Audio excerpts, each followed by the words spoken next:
Kita berjumpa di program leadersinews.id, perbincangan dengan seorang tokoh untuk membahas sebuah persoalan yang bermanfaat bagi bangsa dan negara.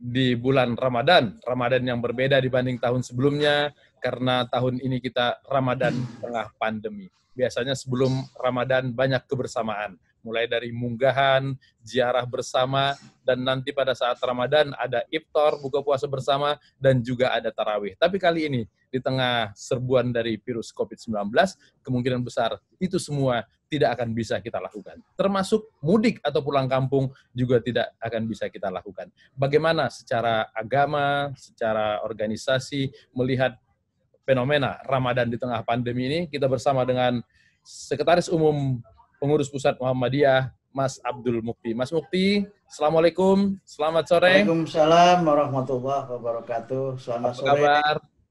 Alhamdulillah, sehat walafiat, tetap semangat.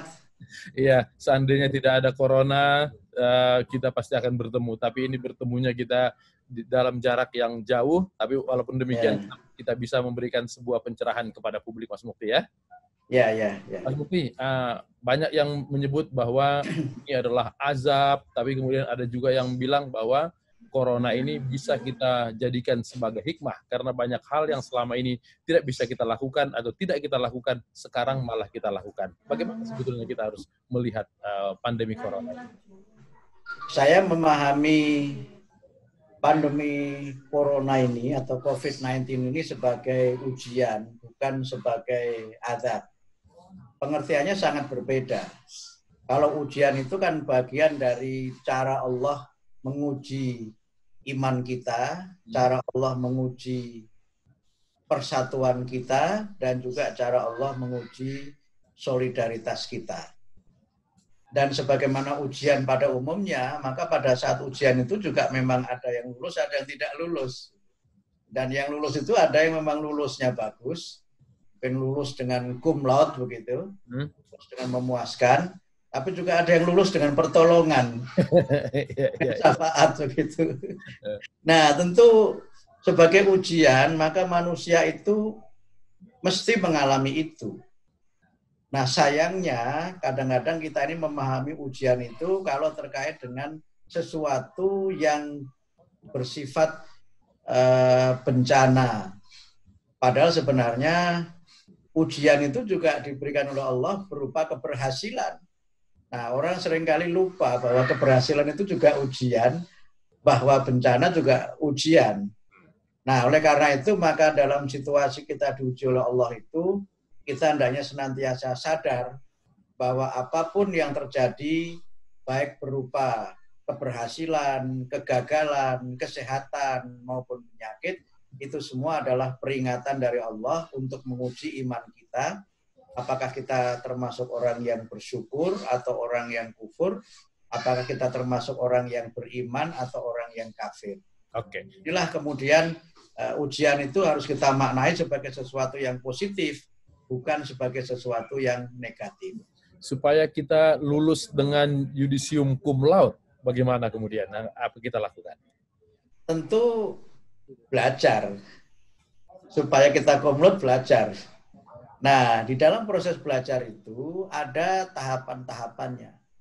Yang pertama adalah tahapan untuk kita mempelajari apa yang terjadi dan mengapa sesuatu itu terjadi. Nah, pandemi COVID-19 itu kita pahami ini terjadinya bagaimana, kemudian kenapa ini kemudian terjadi, perilaku virus corona ini seperti apa, dan seterusnya. Ini tentu harus kita pelajari sebagai tahap awal di dalam kita belajar. Kemudian yang kedua, kita melihatnya sebagai, sekali lagi, sesuatu yang positif. Virus ini tidak terlihat, tetapi dia wujudnya ada. Tetapi satu hal yang harus kita sadari dalam konteks teologi adalah bahwa Allah itu maha kuasa menciptakan makhluk, baik yang terlihat maupun tidak terlihat. Allah itu maha kuasa menciptakan makhluk yang cantik, yang good looking gitu, tapi juga Maha Kuasa menciptakan makhluk yang buruk rupa yang kita sendiri jijik melihatnya. Oke.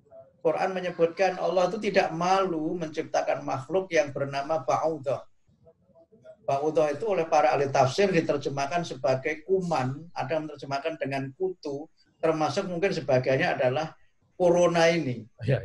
Dan oleh karena itu maka mesti ada maksud dan mesti ada tujuan Allah menciptakan makhluk itu. Tapi yang ketiga yang penting dalam proses belajar adalah bahwa segala sesuatu mesti terjadi mengikuti kehendak Allah. Sebagian kehendak Allah berlaku secara kausalitas, sebab akibat, tapi sebagian juga tidak terjadi karena sebab akibat. Karena itu maka banyak orang yang dia itu hidup bersih. Dia senantiasa beramal soleh, senantiasa berbuat baik kepada sesama, tapi terkena juga virus corona.